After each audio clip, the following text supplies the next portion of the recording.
여호와는 그를 경외하는 자 곧 그의 인자하심을 바라는 자를 살피사 그들의 영혼을 사망에서 건지시며 그들이 굶주릴 때에 그들을 살리시는도다.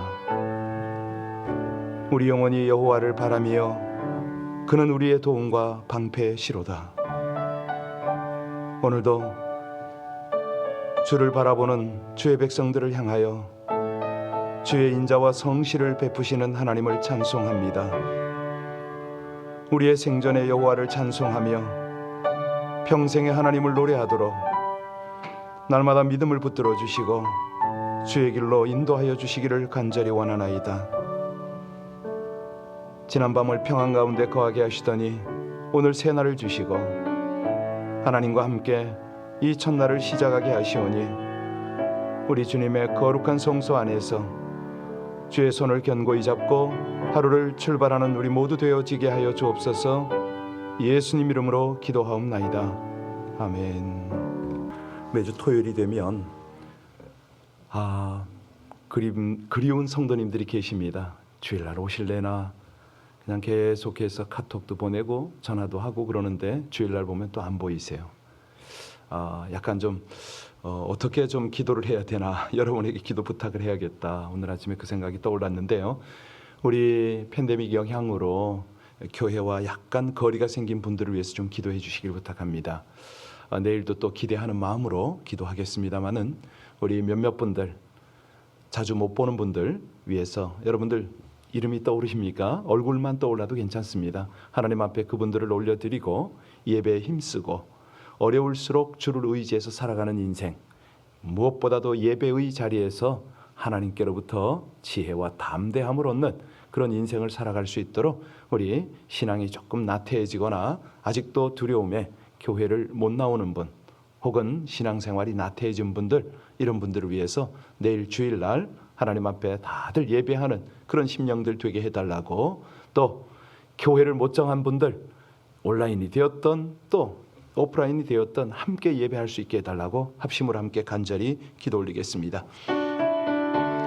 하나님, 우리 아버지 하나님의 은혜를 입고 구원받은 백성들, 속히 저들이 우리 하나님 앞에 나와 전심의 예배를 드리기를 간절히 원합니다.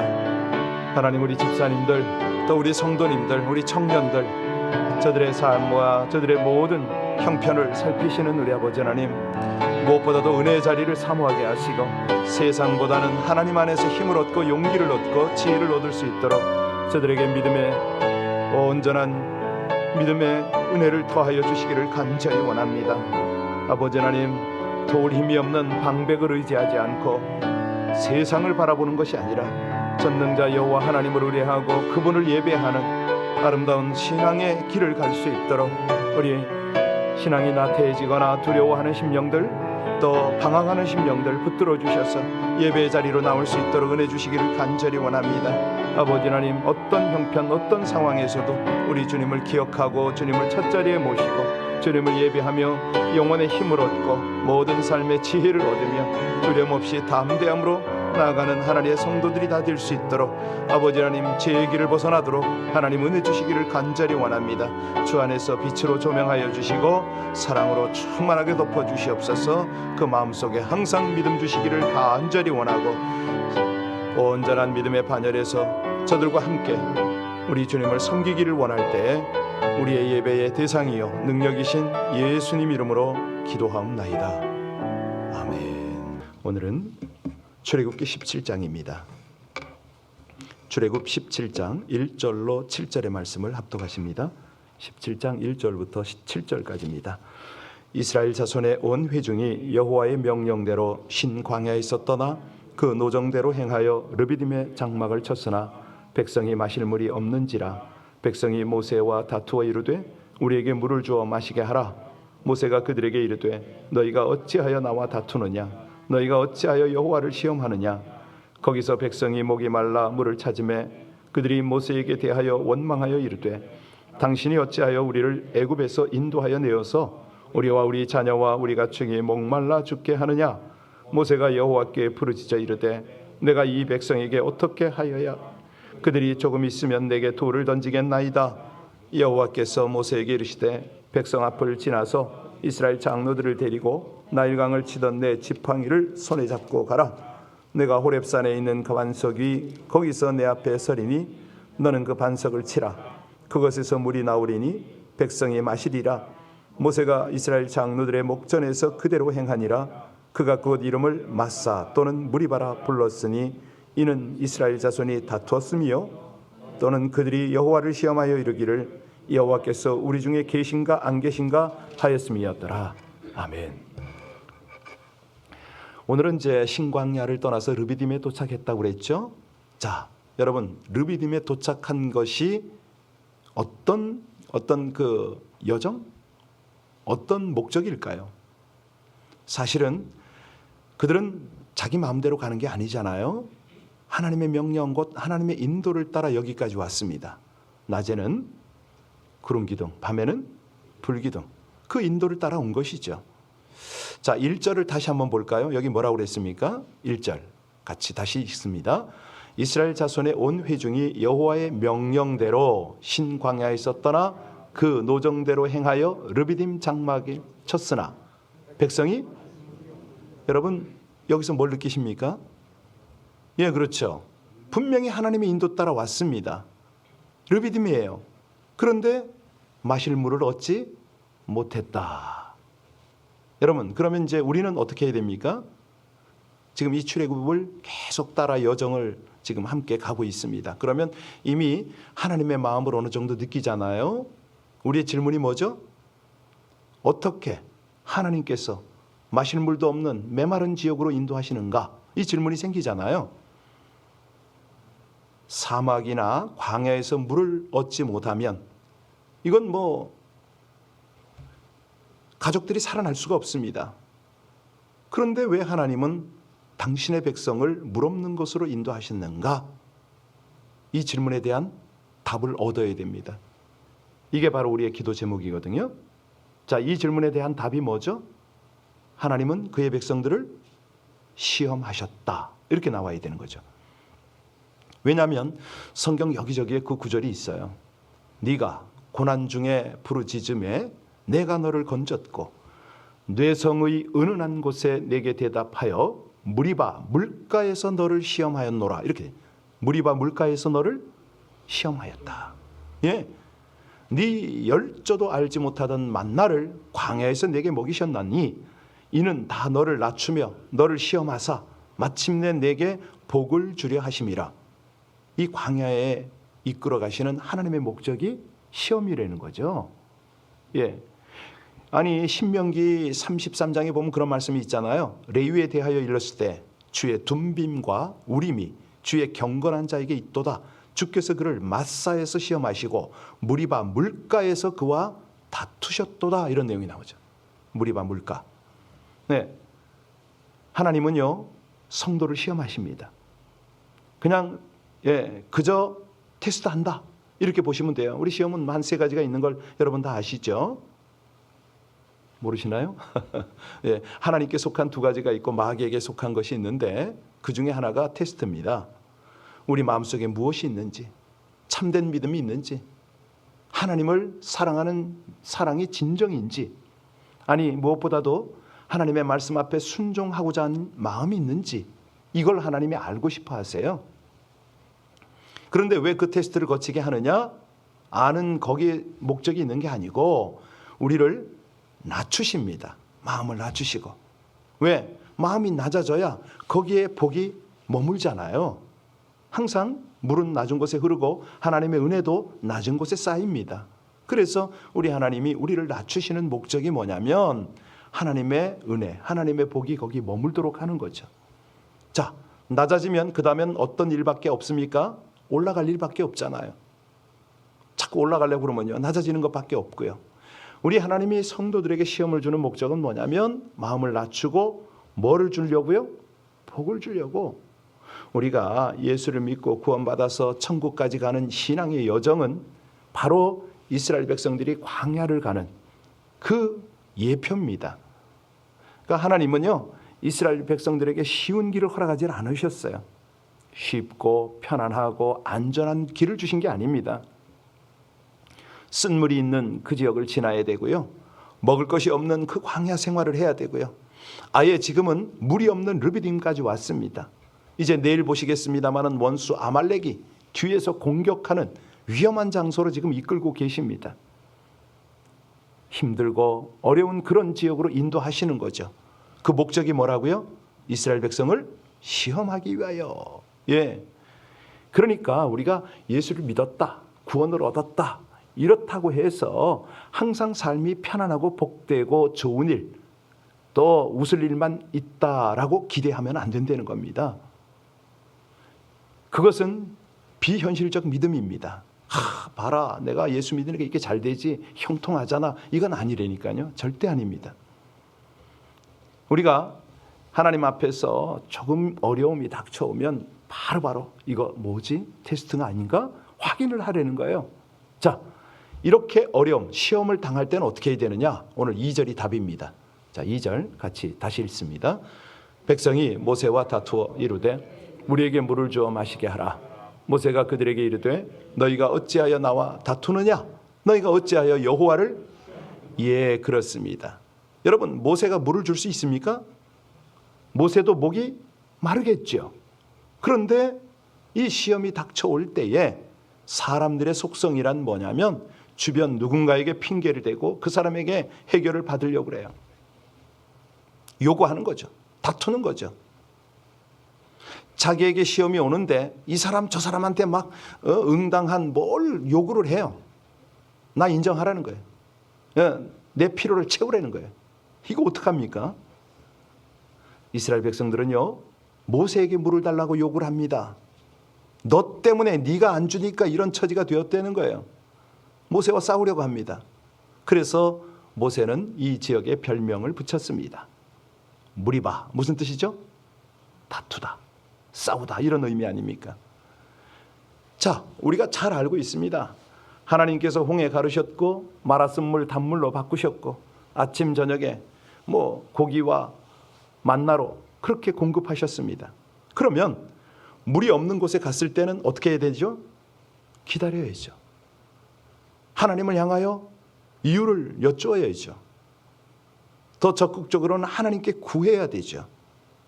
근데 필요한 것이 뭐죠? 인내심 아닙니까? 어제 손녀하고 통화를 잠깐 했는데 얘들이 유치원에서 인내를 배웠어요. 인내. 그래가지고 인내라는 단어를 쓰고 지 할머니한테 인내를 설명을 하는 거예요. 그랬더니 아빠가 옆에 있다가 둘이서 토닥토닥 하니까 야, 인내가 뭐냐? 애들한테. 예. 애들도 인내를 배우더라고요. 그런데 나이가 20, 30, 40, 50, 60이 돼가지고도 인내를 못한다? 신앙생활을 그렇게 오래 했는데도 인내가 안 된다? 이거 어떡하죠? 조금만 불편하고 힘들면 불평과 원망이 터져 나오잖아요. 이유가 뭐라고요? 인내를 못하니까. 아니, 하나님이 그 큰 역사를 보여주셨고 앞으로도 하나님이 하실 일이 얼마나 큰데 여기서 조급증을 나타내는 건 뭐냐면 사실은 인내가 안 되는 거잖아요. 여기 너희가 어찌하여 나와 다투느냐? 너희가 어찌하여 여호와를 시험하느냐? 예. 그러니까 이거 뭐냐면 시험이란 말은요, 도발한다 이런 뜻이거든요. 예. 하나님을 화나게 만든다 이 뜻입니다. 하나님을 분노케 한다. 7절에 한번 가서 보세요. 7절 후반에 보면 뭐라고 나오냐면 거기 이제 자세히 설명이 돼요. 7절 같이 읽습니다. 그가 그곳 이름을 마사 또는 무리바라 불렀으니 이는 이스라엘 자손이 다투었음이요 또는 그들이 여호와를 시험하여 이르기를 여호와께서 우리 중에 계신가 안 계신가? 그렇죠. 여기 나왔죠. 아니, 하나님이 눈에 안 보인다고 막말을 해야 되는 겁니다. 하나님은요, 우리 육안으로 볼 수 있는 분이 아니잖아요. 어떤 우리 하나님의 속성 자체가 영입니다. 비가시적인 그런 어떤 존재죠. 그러니까 하나님의 눈에 안 보이니까 함부로 말을 하는 거죠. 그런데 하나님이 살아계시되는 그 사실을 보여주기 위해서 이제 우리 하나님이 실제적인 방법을 동원했으니 그게 뭐죠? 나를 본 사람은 곧 아버지를 봤다. 누구를 보냈습니까? 예수를 보내셨잖아요. 예수를 본 자는 곧 하나님을 본 사람입니다. 그런데도 이스라엘 백성들은 하나님이 눈에 보이지 않는다고 우리 중에 계시지 않는지 어떻게 아느냐, 계시는지 안 계시는지 어떻게 아느냐는 거예요. 이건 뭐죠? 하나님을 격동케 하는 거잖아요. 하나님을 분노케 하는 거 아닙니까? 아니, 하나님께서 지금 어떻게 계셔요? 그 자리에 구름 기둥 불 기둥으로 현재도 계세요. 현재도 지금도 계신 거예요. 계속 인도하고 계세요. 이제 습관이 됐어. 이 백성들이 구름 기둥 당연히 있어야 되고 불 기둥 당연히 있어야 되는 거야. 그러니까 하나님이 어디 계시냐는 거예요. 지금 함께 계시는데도 불구하고. 이게 알고 보니 누구의 모습이다? 우리의 모습인 거예요. 우리의 모습. 그렇게 하나님께서 우리의 삶을 주관하시고 모든 것을 하시는데 뭐가 하나 뚝 떨어지면 하나님이 은혜 주셨다고 그러고, 그렇지 않으면 도대체가 감각이 없네요. 우리 성도들 삶 가운데요, 어려운 시험은 얼마든지 있습니다. 자, 그럴 때 반응을 보이는데 대부분 여기 모세의 반응을 한번 살펴봐야 됩니다. 모세의 반응이 뭐라고 그러냐면 이 백성들의 불평불만에 절대 동조하지 않습니다. 그리고 오히려 책망을 하죠. 아니, 너희가 날마다 기적을 체험하면서도 어떻게 그렇게 불신앙적 말을 할 수가 있느냐 그럽니다. 여러분, 이런 거죠. 이런 거 바로. 제가 이렇게 우리 성도님들하고 교제하다가 막 그냥 여기저기 비난하는 말씀을 가끔 들을 때가 있어요. 그럼 이제 한두 번은 들어도 돼요. 왜? 약이 되니까. 그런데 두 번, 세 번 반복하면 전 경고합니다. 저 갑니다. 이 자리 일어납니다. 그리고 근데 이 습관적으로 탁 나올 때가 있어요. 어떤 분은. 그럼 전 여지없이 일어나 버리죠. 예. 예를 들어서 제가 모세처럼 아니 어떻게 하나님을 기적하고 그렇게 불평불만 할 수 있어? 그러면 어떻게 될까요? 그 사람 떠나요, 우리 교회. 요즘은 그래요. 그래서 그냥 차라리 내가 비켜나는 게 한두 번 말씀드리고 비켜나는 게 낫다는 거죠. 오늘 2절 중반을 한번 보세요. 모세가 그들에게 뭐라고 그러죠? 너희가 어찌하여 나와 다투느냐 그러잖아요. 너희가 어찌하여 여호와를 시험하느냐 그랬잖아요. 너희가 어찌하여 이 못된 말로 하나님을 격동케 하느냐 책망을 합니다. 여러분, 모세가 어떤 사람입니까? 민수기 12장에 보면요, 이 사람 모세는 온유함이 지면의 모든 사람보다 승하더라. 온유한 사람이에요, 모세가. 그런데 이 모세가 온유하다는 말은 어떤 악한 것까지 수용하는 그런 우유부단함을 말하는 건 아닙니다. 하나님을 대적하는 것에 있어서는요, 아주 단호한 모세의 입장, 이거 분명히 해야죠. 그래서 모세의 온유함이 허약하거나 우유부단하거나 이런 거를 의미하는 게 아니다. 디모데후서 2장 25절에 보면 거역하는 자를 온유함으로 징계할지니 혹 하나님이 저희에게 회개함을 주사 진리를 알게 할까 하시며, 이런 내용이 있어요. 그러니까 바울 사도는 이제 영적 아들이죠. 디모데에게 뭘 부탁합니까? 하나님을 거역하는 자들을 온유함으로 징계하라, 이렇게 가르치고 계시죠. 자, 모세는 이 백성들이 하나님을 거역하니까 악과 또 하나님을 향한 순종, 이걸 분명히 구별했다고 그랬습니다. 자, 그런데 이거를 백성들에게만 권면하는 게 아닙니다. 더 실제적으로 모세가 우리에게 도전하고 있는 내용은 4절입니다. 4절에 보셔요. 모세는 이런 상황에서 어떻게 대처하는가 같이 읽습니다. 모세가 여호와께 부르짖어 이르되 내가 이 백성에게 어떻게 그들이 조금 있으면 내게 돌을 던지겠나이다. 모세는요, 백성들이 자기에게 돌질하게 될 것이라고 엎드려서 하나님께 기도했습니다. 성도의 신앙생활이 쉬운 게 결코 아니죠. 칭찬만 듣기 좋아해서도 안 되고 욕을 먹어서도 안 됩니다. 그런데 진리 편에 서서 가다 보면 때로는 욕을 먹습니다. 그래서요, 우리가 어려운 시험을 당할 때는 어떻게 하라고요? 악한 말에 절대 동조하지 말고 할 거는 기도다. 하나님 앞에 엎드리라는 거죠. 이때 하나님께서요, 위로도 주시지만 지혜도 주시고요, 무엇보다 능력을 주세요. 그걸로 살아가는 거죠, 우리가. 그러면 그것이 뭐냐? 곧 영권입니다. 영적인 권위예요. 하나님께서 입히시는 거죠. 말 한마디 안 해도 우리 사람들이요, 그걸 알아봐요. 사람들은 영물이거든요. 예, 영물들은 말 없어도 영적으로 교류가 됩니다. 자, 르비딤에서 이스라엘 백성들이 격동할 때에 하나님께서 인내하시고 풍성한 은혜를 주셨다. 하나님은 모세의 기도에 응답을 하셨습니다. 그 내용이 5절과 6절입니다. 5절과 6절 같이 봉독합니다.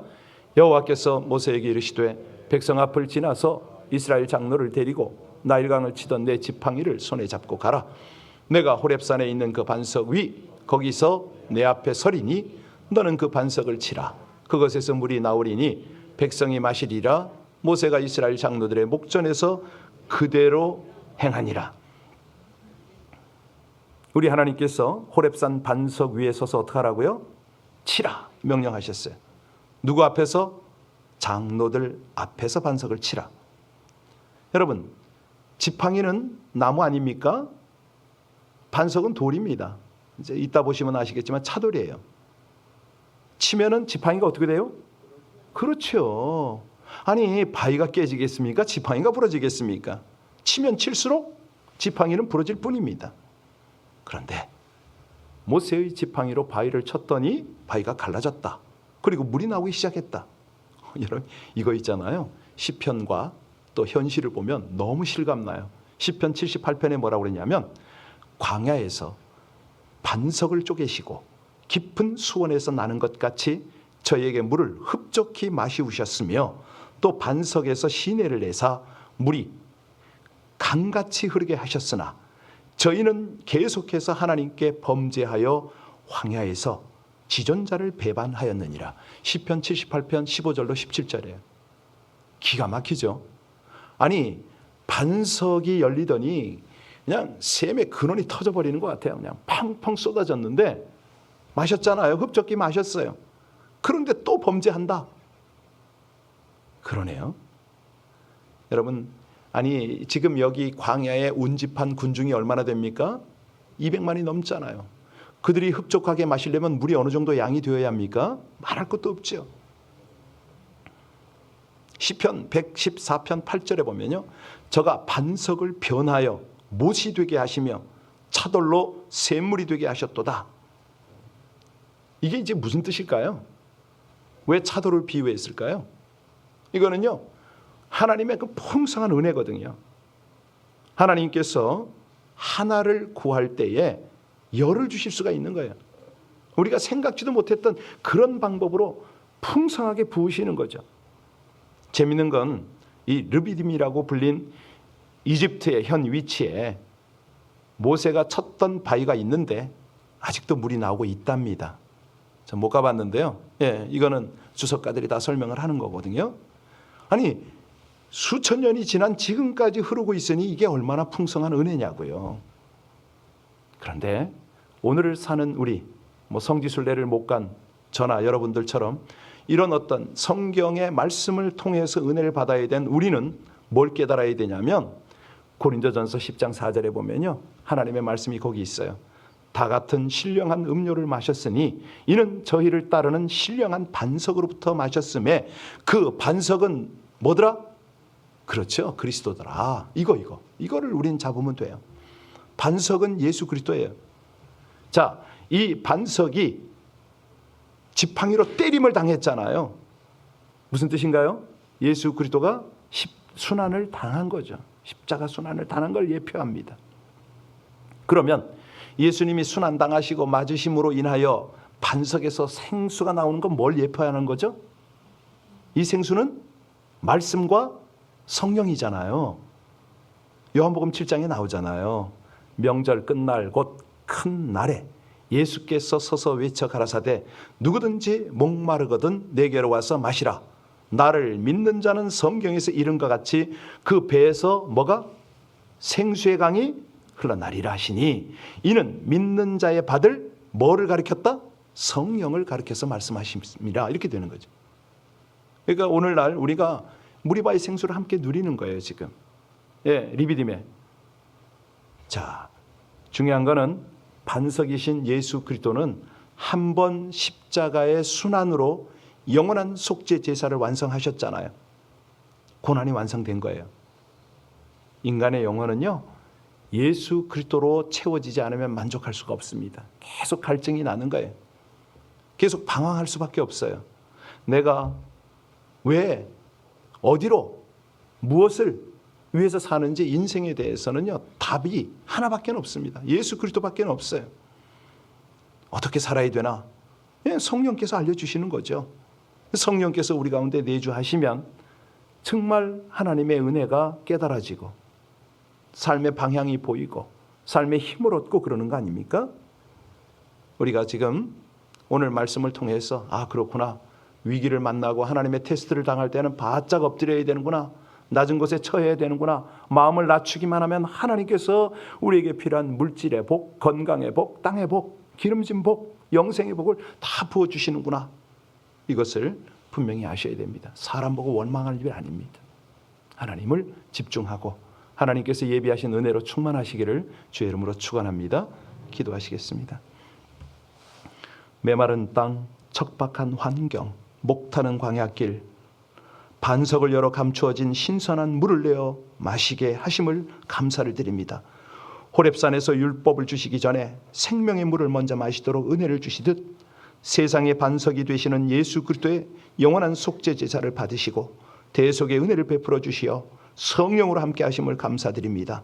광야 인생길에 영적 목마름을 해결할 수 있도록 영혼의 신령한 음료인 성령으로 살게 하여 주시옵소서. 고난 가운데 더 큰 영광으로 함께하여 주시는 성령의 내주하심으로 영원한 생명 안에서 신령한 복을 누리는 은혜의 삶을 살기를 간절히 원하며 예수님 이름으로 기도하옵나이다. 아멘. 광고를 하나 드리겠습니다. 오늘 아침부터 바자회를 하게 됩니다. 바자회를 한 1년 이상을 안 해서 주변 사람들의 반응이 어쩔지 모르겠습니다.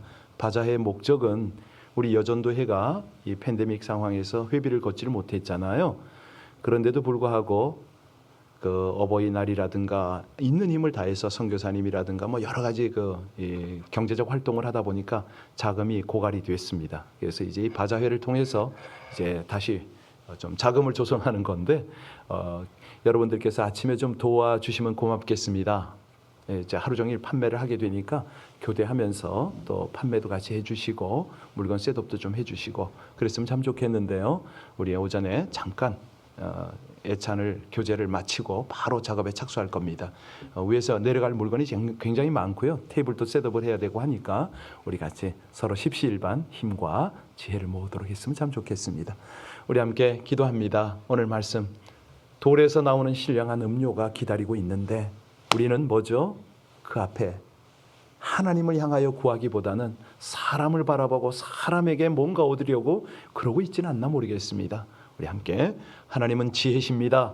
하나님은 영적인 양식이며 우리 신령한 음료가 되십니다. 사람을 바라보고 세상을 의지하지 않겠습니다. 우리 합심으로 함께 하나님 앞에 우리의 마음 우리의 믿음을 간절히 올려드리겠습니다. 할렐루야. 귀한 아침을 주신 아버지 하나님 진심으로 감사를 드리고 찬양합니다. 이 시간도 주의 임재와 동행으로 성령의 역사하심으로 함께 하시는데 늘 우리는 눈에 보이지 않는 하나님 때문에 방황하고 두려워하고 또 의심하고 갈등할 때가 많음을 고백합니다. 아버지 하나님, 사랑하는 주의 백성들을 이 새벽을 깨우시고 주의 제단에서 기도하게 하시는데 하나님, 그 신실하신 은혜를 쫓아 우리 하나님을 다시 한번 바라보고 신뢰하며 주님의 귀한 인도를 따르게 하여 주시옵소서. 하나님, 르비딤의 그 물 반석 안에 감추어진 신령한 음료가 우리를 기다리고 있는데 하나님, 그렇습니다. 저희는 늘 눈에 보이는 것만 참으로 찾고 사람을 바라보고 사람에게 기대하고 사람에게 구하는 참으로 어리석고 안타까운 모습이 있음을 주님 앞에 자백합니다. 주여 불쌍히 여겨 주시옵소서. 늘 동행하실 뿐만 아니라 신실하게 채우시고 공급하시는 그 하나님 앞에 하나님 지혜를 얻기를 원합니다. 아버지 하나님의 능력을 얻기를 원합니다. 하나님의 공급을 얻기를 원합니다. 신실하시고 감사하신 하나님, 주님만이 모든 것들에 주가 되심을 고백하고 주여 인도하시고 충만하게 하여 주시옵소서. 거룩합니다. 아버지 하나님의 성령 함께 하여 주시고 우리 모든 성도님들 한결같이 주님의 은혜를 구하고 주님의 인도를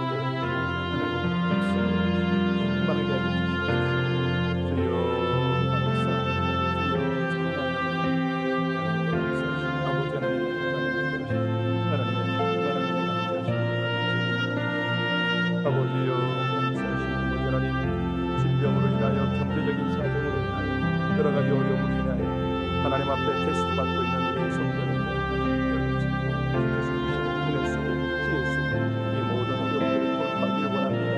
하나님을 바라보고 하나님이 공급하시고 하나님이 주시는 것들을 주시기 바랍니다. 아버지